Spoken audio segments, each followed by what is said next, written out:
La rétine, c'est la membrane intérieure de l'œil destinée à recevoir les impressions lumineuses et à les transmettre au nerf optique. Pour cette raison, elle peut être considérée comme un double miniature de l'écran de cinéma. Surface destinée à recevoir la lumière et à la transmettre à nos esprits.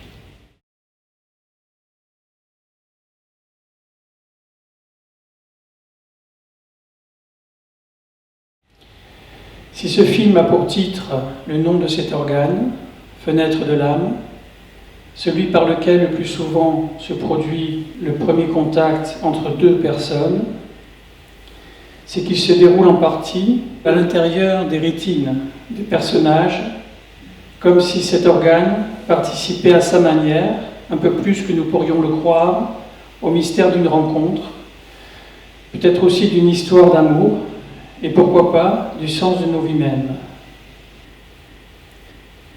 Dans ce film, les rétines apparaissent à l'écran en prise de vue réelle.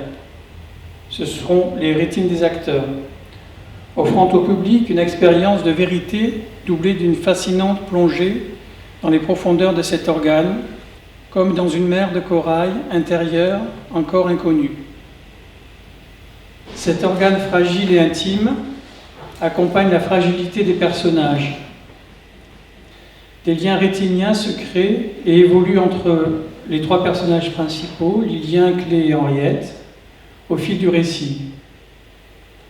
Les crises rétiniennes, inexpliquées, de Lillian font ressurgir le souvenir enfoui de la mort de sa mère, à laquelle il a assisté enfant et qui le hante. Les réseaux et connexions complexes des vaisseaux sanguins et du nerf optique sont aussi mis en parallèle, sont rapprochés avec ceux des serveurs du moteur de recherche, Loïs, pour lequel travaille l'un des trois personnages qui se prénomme Henriette.